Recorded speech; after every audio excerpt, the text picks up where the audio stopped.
अस्सलाम वालेकुम दोस्तों, मैं हूं इरफान और आप देख रहे हैं ब्रेन फैक्ट। दोस्तों, सबसे पहले आपके साथ जो न्यूज़ मैंने शेयर करनी है वो ये है कि इसराइल की कंपनियां तेज़ी के साथ दिवालिया हो रही हैं। हर आए रोज़ कोई ना कोई खबर मिलती है जिसमें बताया जाता है कि इसराइल की कंपनी दिवालिया हो चुकी है। इस वक्त भी आपके सामने स्क्रीन पर इसका मैं सबूत रख रहा हूँ, ये ज़रा देखिएगा। ये कंपनी है इसराइल की जिसका नाम है डी मार, DIMAR, डी मार।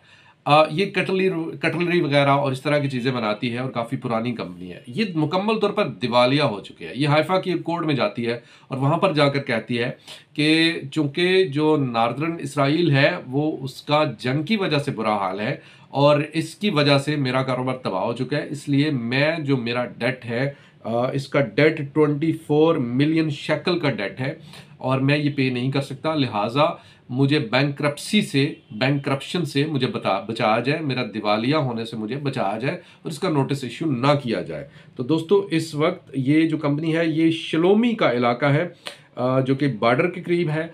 जो इसराइल का लबनान के साथ बॉर्डर लगता है, क्योंकि लबनान की हिजबुल्लाह जो है उसने बॉर्डर के इलाके में बड़ी शदीद तबाही मचा रखी है। मुकम्मल तौर पर वहाँ पर जो मोर देन 2 लाख सेटलर्स जो हैं वहाँ से भाग चुकी हैं और उनका वापस आने का कोई इरादा नहीं है। वो कहते हैं कि हम कैसे वापस आएँ, वहाँ पर हिजबुल्लाह के रॉकेट्स हैं और हिजबुल्लाह के रॉकेट्स जो हैं वो हमें बिल्कुल भी वहाँ पर घुसने नहीं दे रहे।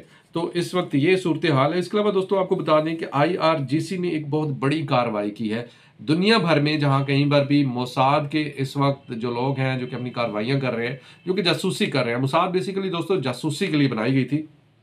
तो IRGC ने मोसाद का एक ठिकाना था एरबल में। एरबल एक इलाका है इराक के अंदर और इराक का ये जो इलाका है ये कुर्दों के पास है। बेसिकली कुर्द जो है इस पर मतलब इनका एक सेपरेट इलाका है इराक का। इसकी डिटेल फिर कभी इंशाल्लाह बताऊंगा।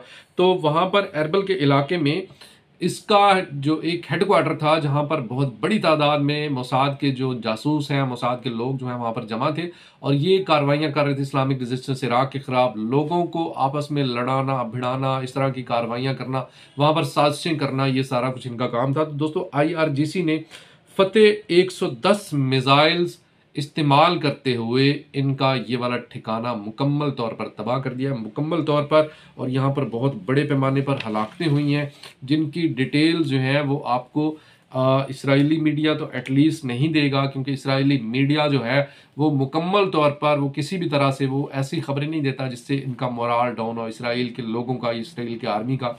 हालांकि इस वक्त बहुत बुरे तरीन हालात हैं। खैर, इसकी डिटेल जो है आप जानते हैं। दोस्तों, इस वक्त एक और न्यूज़ आपके साथ शेयर करना चाहता हूँ। दोस्तों, फ्रांस में मुजाहिरीन उठ खड़े हुए हैं और मुजाहिरीन इस बार क्या मुतालबा कर रहे हैं। पहले मुजाहिरीन इवन फ्रांस में, फ्रांस गो के इत्तेहादी है इसराइल का, वहाँ पर पहले गजा के हक में भी मुजाहरे होते रहे, लेकिन अब मुजाहिरीन ये मुतालबा कर रहे हैं कि उन्होंने मैक्रोन के खिलाफ, जो उनका सदर है फ्रांस का सदर मैक्रोन, उसके खिलाफ मुजाहरा किया है। और उसके खिलाफ मुजाहरा करने की वजह उसका बयान है जब उसने कहा कि मैं रशिया के खिलाफ जंग के लिए अपने फौजी यूक्रेन भेजूंगा और इस जंग में मुकम्मल तौर पर सामने आकर, मैं पहले थी कि सपोर्ट हो रही थी, हथियार वगैरह दिए जा रहे थे यूक्रेन की आर्मी को और यूक्रेन के लोगों को कि वो रशिया के खिलाफ लड़े। अब इसने कहा जी कि रशिया की जो जीत है वो हमारी हार है। तो इसने ये इसका बयान था कि मैं रशिया के खिलाफ अपनी आर्मी जो है वो यूक्रेन भेजने वाला हूं। तो अब ये मुजाहिरीन जो हैं ये आ गए हैं, सामने आ गए हैं। और मुजाहिरीन जो इस वक्त बैनर्स उठा रखे हैं, जो ये नारे लगा रहे थे, उनके ऊपर लिखा हुआ था Macron your war, we don't want it. कि मैक्रोन, ये तुम्हारी जंग है, हम इसे नहीं चाहते। और इस वक्त ये मुजाहिरीन की तादाद लाखों में है, पूरे फ्रांस के अंदर ये मुजाहरे हो रहे हैं। और दोस्तों, साथ ही साथ आपको बता दें कि इस वक्त जो अमेरिका का सदर है जो बाइडन, वो इलेक्शन से घबरा रहा है। डोनाल्ड ट्रंप जो है वो बार बार उकसा रहा है, बार बार ये इस चीज़ का तहिया भी कर रहा है, इस चीज़ का बार बार ऐलान भी कर रहा है। कहता है कि जिस तरह के रिजल्ट आ रहे हैं सामने, जिस तरह की इलेक्शन की फिजा बनी हुई है, अगर मुझे हराया गया, अगर मुझे जानबूझ के हराया गया, तो इसका मतलब है कि अमेरिका के अंदर से जमहूरियत ख़त्म हो चुकी है।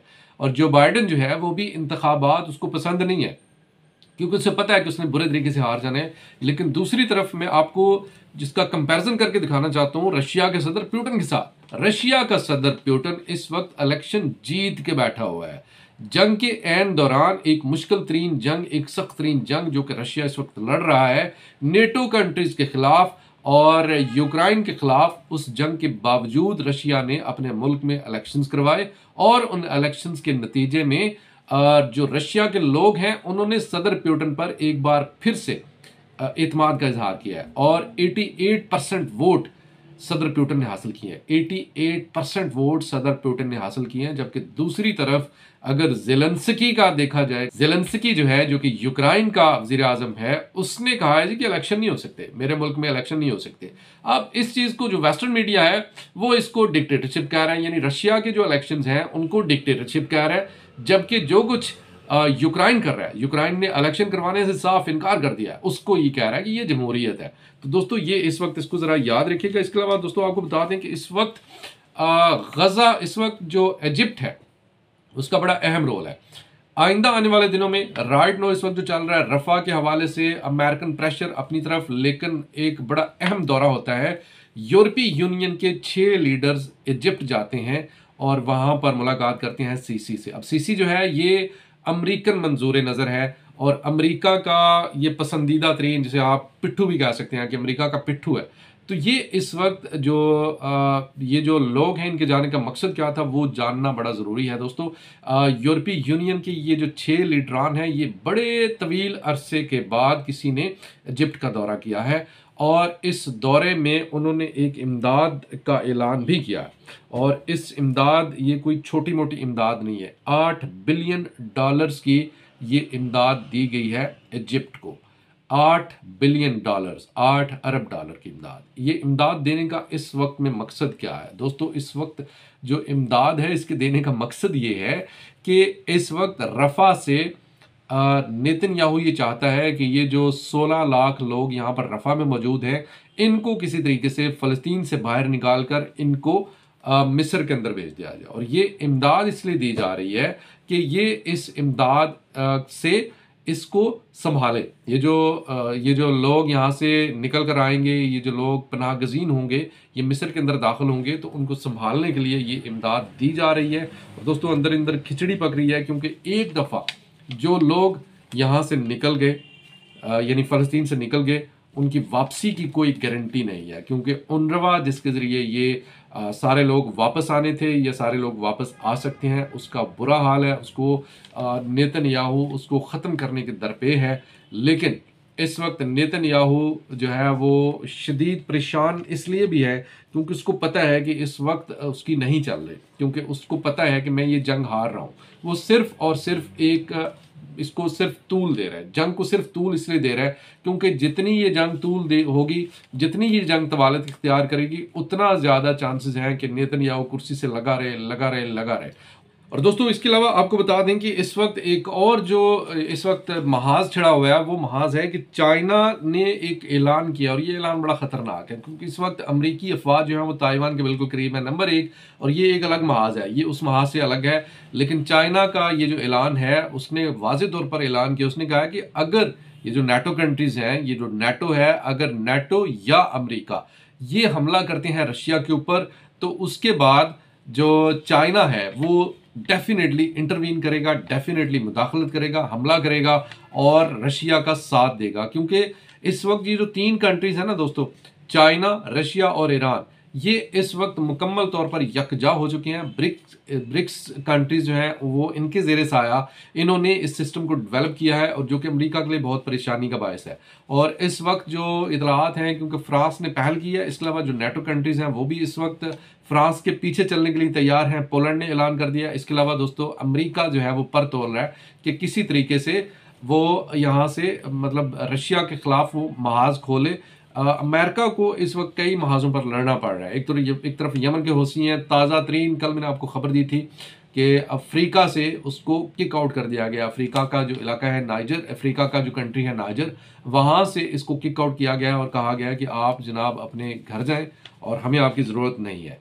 और दोस्तों राइट नाउ जो अभी इतलात मौसूल हो रही हैं, साथ ही साथ आपके साथ अपडेट भी करता जा रहा हूँ दोस्तों। राइट नाउ जो हिजबुल्लाह है उसने बड़ा हमला किया है स्माका बेस पर। स्माका बेस जो है दोस्तों ये इसराइल की नॉर्दर्न जो इसराइल है वहाँ पर एक बेस है, बड़ी अहम बेस है। यहाँ पर कफर शुबा जो इलाका है वहाँ पर शिबा फार्म्स का जो ये सारा एरिया है, यहाँ पर समाका बेस पर हमला किया है। इसके अलावा दोस्तों हिजबुल्लाह ने एक और बहुत बड़ा हमला किया है, जो कि उसने जो मलिकी बेस है वहाँ पर व्हीकल्स, जो इसराइल का एक जो आर्मी का गाड़ियों का काफिला है वो वहाँ पर दाखिल हो रहा था, तो वहाँ पर उसको अटैक किया गया। इसके अलावा दोस्तों आपको बता दें कि इस्लामिक रेजिस्टेंस इराक ने गोलान हाइट्स में ड्रोन के साथ हमला किया और वहाँ पर इतला दी है कि बहुत बड़े पैमाने पर नुकसान पहुंचा है, बहुत बड़े पैमाने पर तबाही मचाई गई है। इसके अलावा दोस्तों मुजाहिदीन ने जो हमास के मुजाहिदीन हैं उन्होंने एक और skylark drone east of Gaza में मार गिराया। दोस्तों स्काई लार्क ड्रोन मुसलसल